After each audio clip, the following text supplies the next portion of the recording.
салому алейкум. Шом бахайр бошад мардуми шарафманди тоҷикистон, тоҷикистониён ва тоҷикистонёни ҷаҳон. бубинед ки дар яке аз мамлакатҳои биҳиштосо ҳастем. як ватан дорем, як модар дорем, як меҳан дорем ки номаш тоҷикистон аст. ин тоҷикистон бошад имрӯз гулгулшукуфон шуда истодааст ва имрӯз бо шарофати гулгулшукуфонии ин мамлакат якчанд нафарон бошанд ҷони худро нисори ин ватан карданд ки то имрӯз мо дар ин ҳавои сулҳусубот оромӣ зиндагӣ намоем. ва бархе аз нафарон мутаассифона бархе аз нафарон дур аз ватани худ шуда ҳалқаи ғуломӣ ба гӯш андохта миллати худро ба миллати худ нанг меоваранд. ин боиси дард аст. ин гуна ашхосон бошанд аз идеологияи мардум ниҳоят хуб истифода мебаранд. як фазои холиро меёбанд ки то мақсадҳои нопоки худро дар ҷомеа ҷорӣ созанд. як нуқта барои ман ниҳоят ҷолиб аст. баъд аз истиқлолият овардани ҷумҳурии тоҷикистон аз ҳайати иттиҳоди шӯравӣ баромадан, ҷумҳурии тоҷикистон на ягон мақомотҳои қудратӣ буд, на ягон мудофиа буд, ягон чӣ набуд. Инҳо бошанд як сценаре месозанд ки ҳамон сценаре ки дар ҷанги шаҳрвандии ҷумҳурии тоҷикистон сохтанд, ин сценаре дар дигар давлатҳо ҳам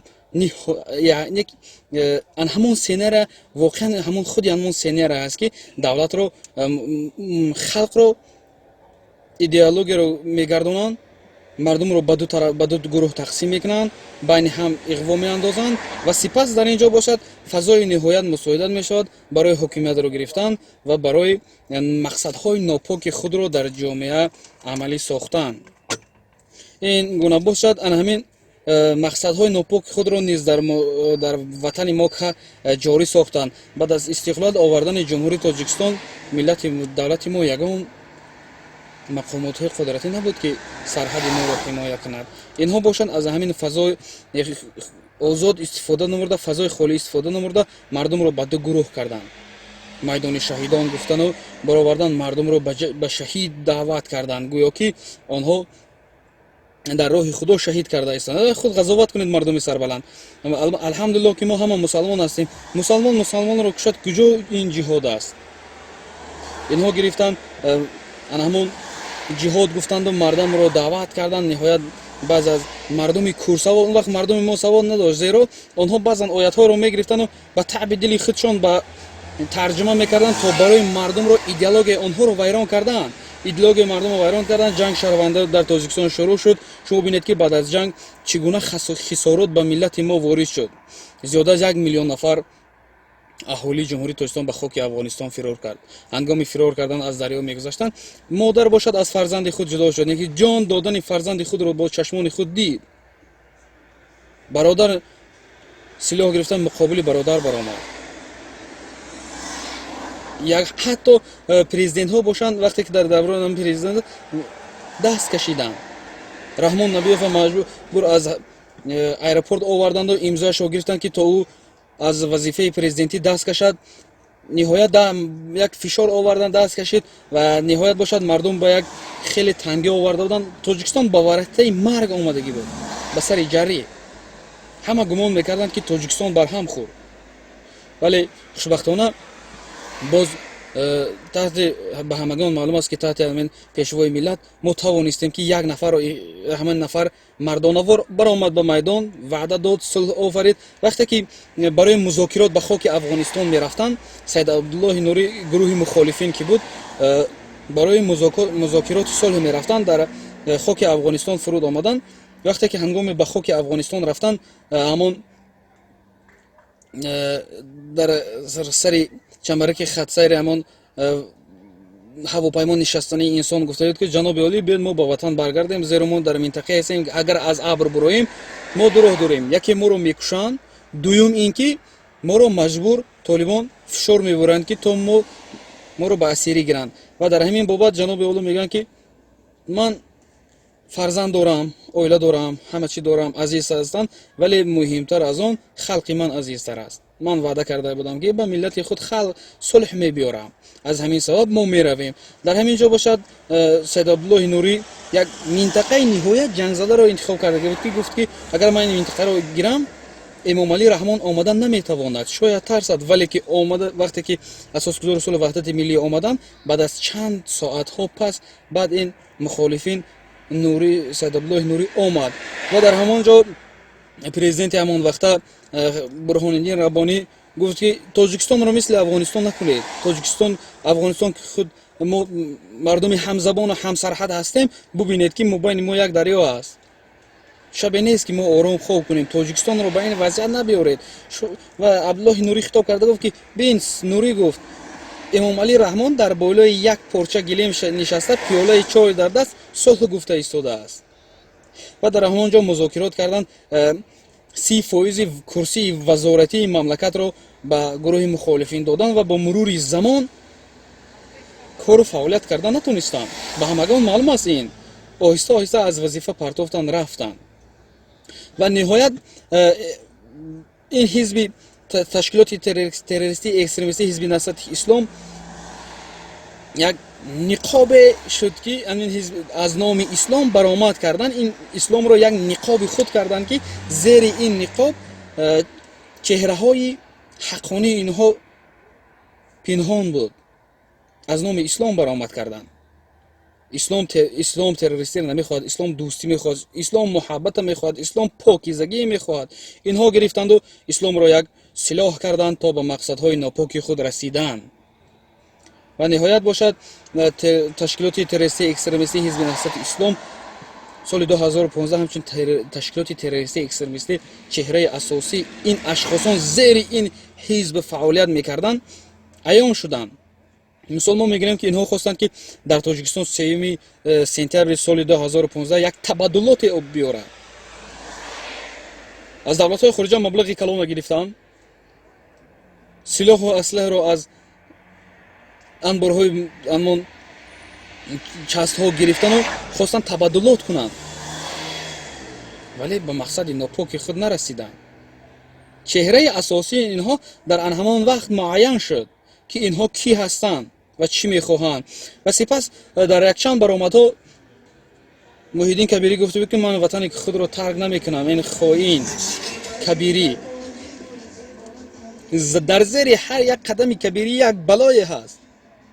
یقین شیطان صفت است این کبیری. اگر روز به دست هم افتاد خدا داند که حال او چی می شود. تبادلات را سر کردن نتونستند، دیدن که نقشه های آنها همه برباد شد، از وطن فرار کردند رفتن. یکم خائنی تو از وطن فرار کردی، در وعده خود نایستادی. دوم به حزب خود خیانت کردی. همه قوت حزب نصرت اسلام گفتن برآمد کردید آخران چی شد؟ رفت در دولت‌های خارجه صاحبان خود که در دور شما نظارت میکردن، سپس به نزد آنها رفتید گرفتید یک به نام انجمن آزاداندیشان تاجیک گفتید، ولی در اصل همه بداندیشان تاجیک، اون نفرایی که فریفته یک تنگه مفتی پولی بدرد میان خارجی شده وطن را ترک کردید، مادر پدر خود را خیانت کردید، فرزندان خود را خیانت کردید. یک عمر فرزندان شما داغ آوردید به نام فرزندان، نه اینکه به نام ملت، به نام دولت، بلکه داغ به فرزندان خود آوردید. سپس چیکار کردید؟ سوم خیانت. این سوم خیانت انجمن آزاد اندیشان تاجیک را مونده پیمان ملی تاجیکستان تشکیل کردید. او کدام پیمان؟ شما یک با تاریخ خود بینگرید چگونه هستید؟ همین قدر نامعقولیات در کشور کردید، ولی که سزایش رو در همین یک جالبی این است که سزایش رو خودی حاضر دیده ایستاده اید. یک گرد و اطرافتون رو نگاه کنید، انسانایی که به شما صادق بودند به چگونه احوال آمدن. یکی به رخت مردان سابق پای داخل شد، دیگری از چشمانش محروم شده ایستاده است و سپس نوبت به خود کبیری شیطان صفت آمده است. شما سزای کارتان را در این دنیا میگویید. پیش این مردم تاجیک شما نهایت گناهکارید و جواب به سوالهای مردم باید شما جواب گویید. در سامانه‌های اجتماعی номуҳтарам кабирӣ баромад кардӣ, гуфтӣ ки ман ба мардуми тоҷикистон ваҳдати ҳаққонӣ мебарам. Худозада, кадом ваҳдат? ҳамон ваҳдате ки тоҷикистонро ба ҷанг мубаддал кардӣ, ба харобазор. ваҳдат гуфта мардумро аз ватан гурезондӣ. бародарро ба бародар душман кардӣ. ҳамин ваҳдата мегӯӣ? модари бечора фарзанди худро бо чашмони худ дид чӣ гуна ғарқ мешуд ҳангоми фирор кардан ба давлати ҳамсоя. модари бечора дид ки фарзандаш аз гуруснагӣ мемирад. фарзанди азизаш рӯи дасташ ҷон дод. инро ваҳдати ҳаққонӣ мегӯӣ? як кушод чашматро. кур, як бор бин, ғазоват кун. то ки ин ҳама ҳаромгирӣ, ҳаромхӯрӣ? вақти он расидааст. мо дигар ин халқи даврони 90 нест ки шумо онро фиреб кунед, нақшаҳои нопоки худро ҷорӣ созед. имрӯз мардуми тоҷик фаҳмид, ба хубӣ дарк кард ки шумо кӣ ҳастед. бори каш ба манзил намерасад. шумо як тоҷикистонро бинед чӣ гуна гулгул шукуфона аст. вақте ки ман саҳар аз хона мебароям, ҳатто шиносномаамро намегирам. барои чӣ? Чунки давлат маро муҳофизат мекунад. давлат ором аст. аз ягон мақомотҳои қудратӣ намепурсад ки шиносномаат, ки ту аз куҷо ҳастӣ, кӣ ҳастӣ. то ба имрӯз миллати мо ором аст. аз даврони 90 то ба ин 2019 нигоҳ кун, чӣ қадар ободонӣ шуд. кишварро ба харобазор табдил додед. имрӯз кишвар гулгул шукуфон аст.